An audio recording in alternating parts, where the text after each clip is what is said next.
This is a search bar. It's a web component that you've seen probably a million times. But did you know that you're building this component wrong? Let me explain. Let's say you have this data in your database. How would you implement your search component? Sure, you can create an API endpoint that takes keywords or search keywords and runs queries like this one.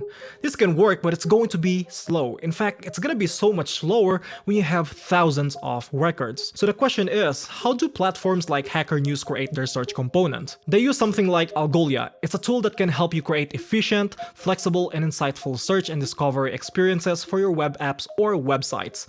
In today's video, I'll show you how to use this, how to create a web app that lets you search for data like films or your very own data. The first thing that you need to do is create an Algolia account. So go to algolia.com and look for the Get Started button and just create an account using your Google account or GitHub or your work email. And once you're logged in, you will have to go through the onboarding process. For do you write code? Just pick yes.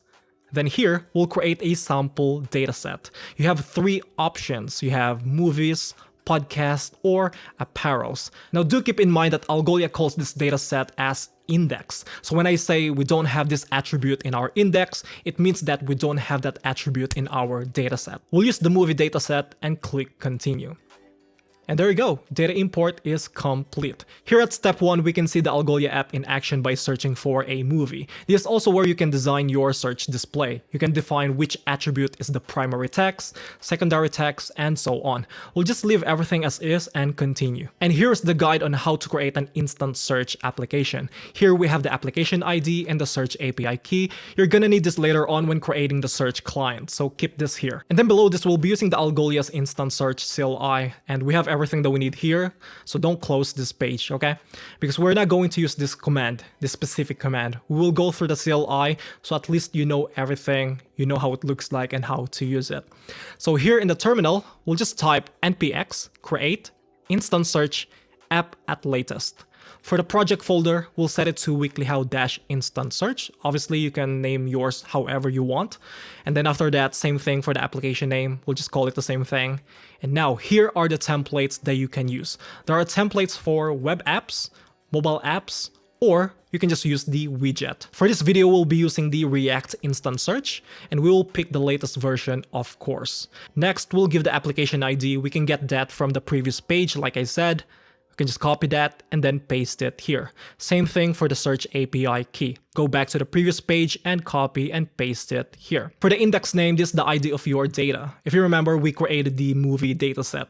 You can find the index name of that dataset here. Don't worry, I will show you later on where to find your indices in the dashboard.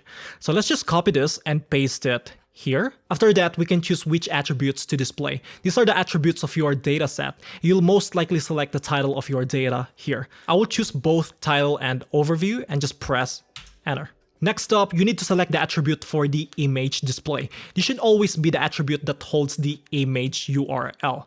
If your data don't have images, then you can just pick none. But since we had a movie poster, we're going to select the poster_path. So that should be that.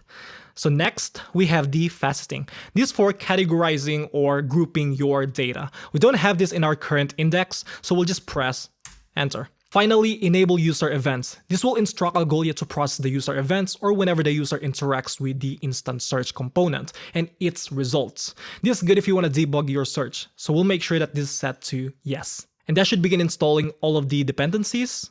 And once that is done, we can navigate to the project folder and make sure that everything is up to date by using yarn.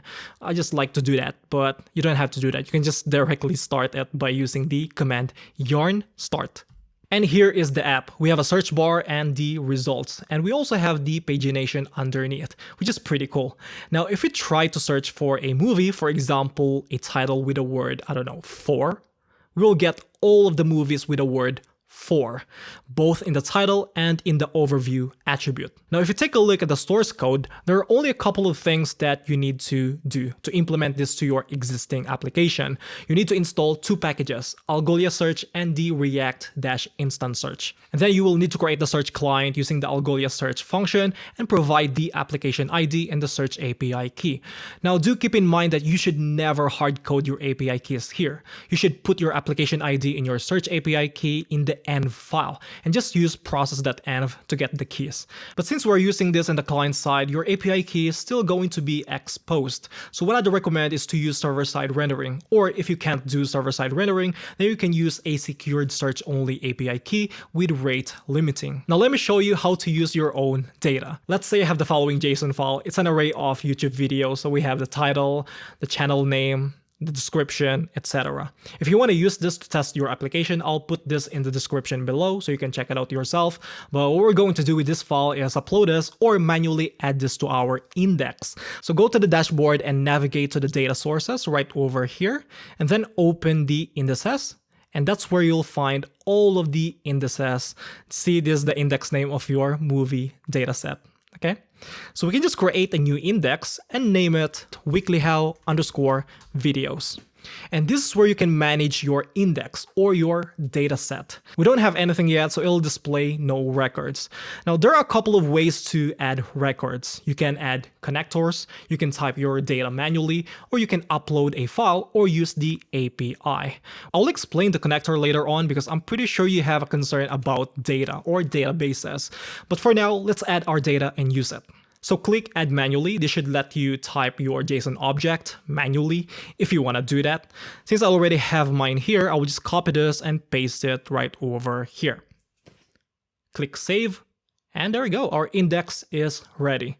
Now do keep in mind that index name is this. This is what you will provide to the instant search component. So with that said, let's head back to VS Code and make changes to the app.tsx. For the index name, we'll use the new index weeklyhow_videos. Currently, we're displaying 8 items or hits per page. By the way, Algolia calls those items hits. Okay, if you wanna increase or decrease this, you can just change it here. Let's just display 3 hits for now per page. Now, if you save this and go back to the browser, we'll have this result. It is broken because we haven't changed the attributes used by the hit component. So let's head back to VS Code. And if you scroll all the way down, you'll find this hit function component. All you have to do in this function is change the attributes. For example, for this one, it should be the video description. So description. And instead of poster_path, we'll use the thumbnail_URL. You can always refer to your dataset to get the right attributes. Anyway, if we save this, you should see the following results. Anyway, let's talk about data. You're probably asking this question. If I already have a database, does that mean I will have to export all of my data and upload them manually to Algolia? That is a very good question, and I agree. It doesn't make any sense to import your data from your database to Algolia. If that's the case, then you will most likely have to import your data whenever your database gets new data. That's a lot of work. Luckily, you can connect your database to Algolia using connectors. That way, you don't have to worry about importing your data yourself. Algolia will take care of that. So that is Algolia Search, a tool that you can use to add search components to your web applications or websites. But honestly, that's not the only thing that Algolia offers. They also let you use Algolia Recommend to display recommendations. If you wish to see a video on that, let me know in the comments below. Anyway, if you guys enjoyed this video, please give this video a like and subscribe to WeeklyHow for more tech-related videos. Thank you for watching. I will see you in the next one. Bye.